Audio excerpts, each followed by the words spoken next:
चलो सुनो ध्यान से। हम लोग का टॉपिक मतलब जब हम लोग मल्टीप्लिकेशन का टॉपिक पढ़ रहे थे तो स्टैंडर्ड फॉर्म सिखाए थे, लेकिन उसका हम लोग वीडियो पीरियड नहीं किए थे।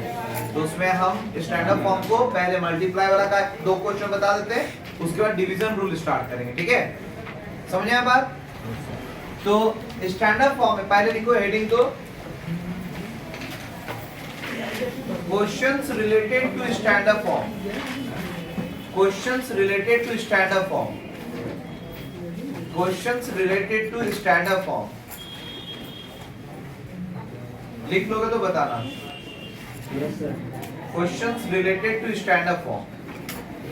देखो पढ़ाने जा रहे हैं हम कॉन्ट्रैक्टेड मेथड ऑफ डिवीजन, लेकिन थोड़ा सा बता दे रहे हैं कि स्टैंडर्ड फॉर्म कैसे मल्टीप्लाई में कैसे स्टैंडर्ड फॉर्म निकलता था। ऐसे बता चुके हैं, लेकिन एक बार फिर रिवीजन करवा दे रहे हैं। ठीक है, जब हम लोग मल्टीप्लिकेशन पढ़ रहे थे, ठीक है, तो उस सिचुएशन में स्टैंडर्ड फॉर्म कैसे निकलता था सुनो। इसमें 2 एरो का कहानी क्या था कि अगर हम लोग का एरो इस तरफ आए तो ऐसा होता था। ठीक है, मल्टीप्लाई में मतलब पास आए तो पास रहेगा, पहले इधर वाला को देखते थे उसके हिसाब से इसको लगाते थे, और अगर दूर जाएगा तो दूर जाएगा। क्लियर है मेरा बात? ये मल्टीप्लाई के केस में था। डिवीजन में क्या होता है, अलग होता है। डिवीजन में एरो जिधर जाएगा वो भी उधर जाएगा, मतलब अगर ये इधर गया तो ये वाला भी इधर जाएगा, और अगर ये इधर गया तो ये वाला भी इधर जाएगा, मतलब सेम डायरेक्शन में जाता है। और मल्टीप्लिकेशन में ऑपोजिट डायरेक्शन में जाता है। याद रहेगा, यही डिफरेंस है डिवीजन और मल्टीप्लिकेशन में। ठीक, तो आज पहले मल्टीप्लाई का 2 स्टैंडर्ड फॉर्म निकालना सीख लेते हैं, उसके बाद डिवीजन का स्टैंडर्ड फॉर्म निकालना सीखेंगे। ठीक है, तो ज्यादा किसी का नुकसान भी नहीं होगा इससे, इसीलिए उसी हिसाब से सीखेंगे। ठीक है, सोचो एक क्वेश्चन है, पहले मल्टीप्लाई का एक क्वेश्चन ले रहे हैं। ठीक है, सोचो ऐसे लिखा हुआ है 26.301 into 76.310 ये है। और इसको अगर स्टैंडर्ड फॉर्म में कन्वर्ट करना है, इसको किस फॉर्म में कन्वर्ट करना है? Standard form.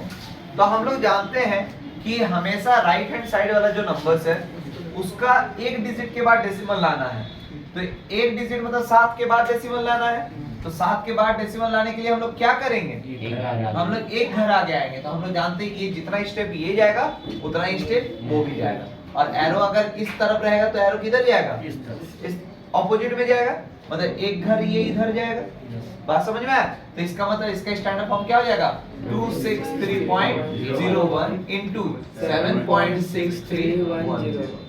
क्लियर हुआ मेरा बात? तो मल्टीप्लाई में ये होता है। एक क्वेश्चन ऐसा वाला भी बता देते हैं।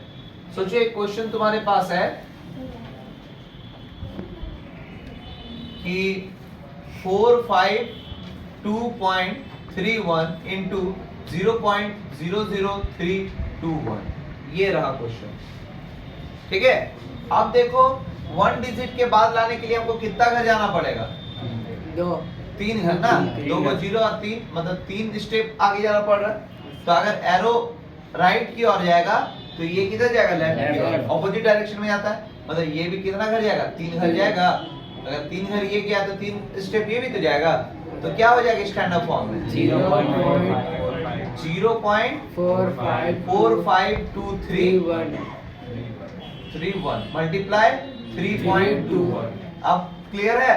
तो स्टैंडर्ड फॉर्म मल्टीप्लाई में क्लियर है। अब इसी को डिवीजन में जब हम लोग बनाएंगे तो कैसे बनाएंगे? डिवीजन में क्या होता है? सेम फॉर्म में जाता है। ठीक है, अब इसको लिखने का मन है तो पहले लिख लो।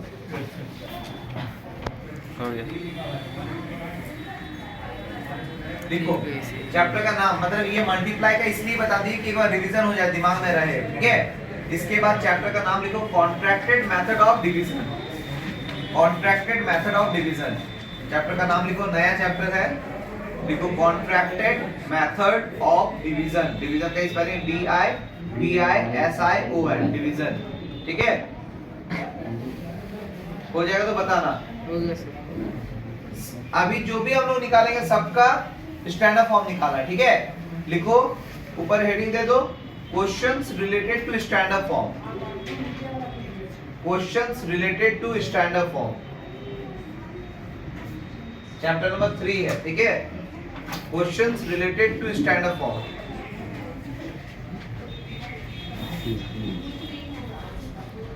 बोले यस सर। 1 2 3 करके ऐसे लिखते चले जाना, कोई दिक्कत नहीं ना है। Yes sir. सिर्फ नंबर लिखेंगे और उसके बाद फिर सॉल्व करेंगे, ठीक है।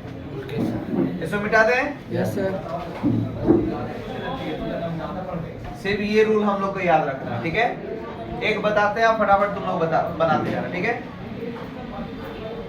198 question number 1 198.962 6 divide by 87 point by 538। कोई दिक्कत? ये है क्वेश्चन। अब सोचो इसको एक सिखा दे रहे, बाकी तुम लोग खुद से बना लो। अभी देते जाएंगे, बनाते जाना, ठीक है।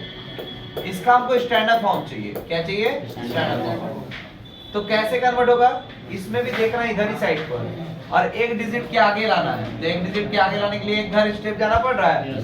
तो एरो क्या बोलते हैं? सेम डायरेक्शन में जाएगा। तो देखो अगर इधर जा रहा है तो ये भी इधर जाएगा, मतलब ये भी एक स्टेप इधर खिसकेगा। तो क्या हो जाएगा? 19.8962 डिवाइड बाय 8.7538। क्लियर हुआ मेरा बात? कोई दिक्कत? पक्का? लिखिए इसको। क्वेश्चन नंबर 2, ठीक है। अच्छा क्वेश्चन, ध्यान देना। 67 पॉइंट, एक मिनट। Yes sir. क्वेश्चन बोले? Yes sir. देखो 67 पॉइंट, रिपीट नहीं करो, 52। अब 52 के ऊपर में ना दो ऐसे डेसिमल जैसा दे दिया, लेकिन इसका मतलब होता है बार। इसका मतलब क्या होता है? बार। बार का मतलब जो बार बार रिपीट हो उसको बार कहते हैं, ठीक है। डिवाइड बाय 0.5 zeros है, 1 2 3 4 5 8 2 6 7, ठीक है। गेट लगा दो टोटल का। क्वेश्चन, इसको सॉल्व कैसे करेंगे? ध्यान दें। सबसे पहले इसका मतलब ये बहुत बार रिपीट होगा ना, तो कितना बार रिपीट कर रहा है ये भी तो ध्यान रखना है। तो देखो यहाँ पे 1 2 3 4 5 6 घर के बाद जाएगा, तब जाके यहाँ डेसिमल लगेगा। और हम लोग जानते हैं जिधर एरो जाता है साथ साथ जाता है। अगर इधर एरो गया तो ये भी इधर ही जाएगा। तो फिर इसको हम लोग स्टैंडर्ड फॉर्म में कन्वर्ट करने के लिए क्या करेंगे? पहले 67 तो लिख ही देंगे, और डेसिमल 6 घर के बाद जाएगा, मतलब 52 52 52 डेसिमल रिपीट करके 52 लिख सकते कि नहीं? Yes sir. कोई दिक्कत? Yes sir. Divide by 8.267 is the answer. ये इसका आंसर है, ये इसका आंसर है। स्टैंडर्ड फॉर्म क्लियर हो रहा है ना? इसको भी लिख लो जल्दी से। हाँ यस सर। चलो सुनो, next question, question number 3। Question number 3, 1 divide by 642.5, ये है क्वेश्चन। तो बताओ कैसे सॉल्व होगा, क्या होगा? नहीं लगा हुआ है उसको तो। नहीं। जीरो लगा हुआ है। अब सोचो स्टैंडर्ड फॉर्म में कन्वर्ट करना है, तो एक डेसिमल प्लेस में लाने के लिए क्या करेंगे? दो घर जाएंगे, इसको भी 2 घर आगे ले जाएंगे। Yes sir. तो 2 घर का मतलब क्या हुआ? 0.01 डिवाइड बाय 6.425 आंसर। समझ में आ रहा है? Yes sir. कोई दिक्कत? No sir. कोई बात नहीं, अभी काफी मौका है। 9 बार में समझ में नहीं आएगा। 4 ना? Yes 4 number 8.609 divide by 98.35। क्या होगा इसका स्टैंडर्ड फॉर्म?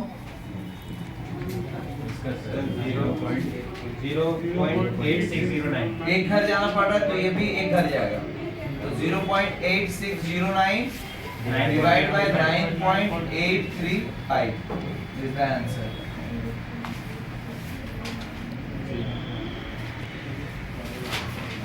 हो जाएगा तो बोलना। 32.38 9672 डिवाइड बाय 0.0049685। बताओ इसके स्टैंडर्ड फॉर्म में करने के लिए क्या करना होगा? मेरे हिसाब से 3 घर जाना पड़ा, तो ये भी 3 घर जाएगा।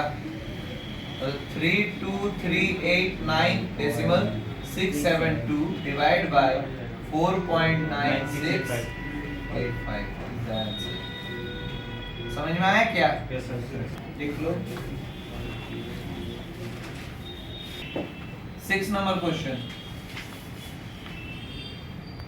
5432 डिवाइड बाय 25। बताओ क्या करना है?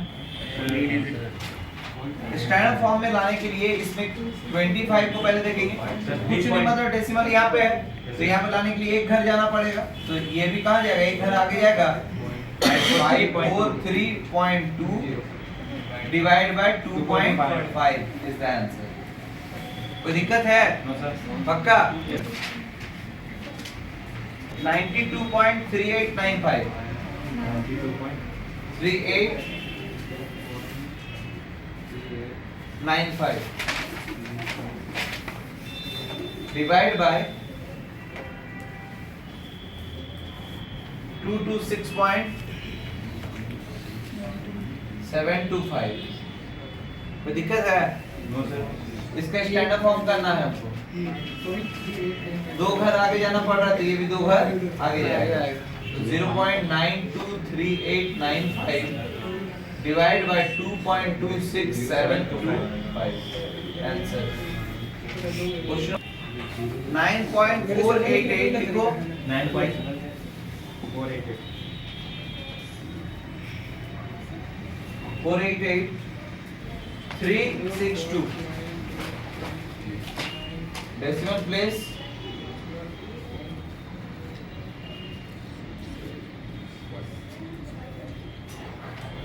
0.0065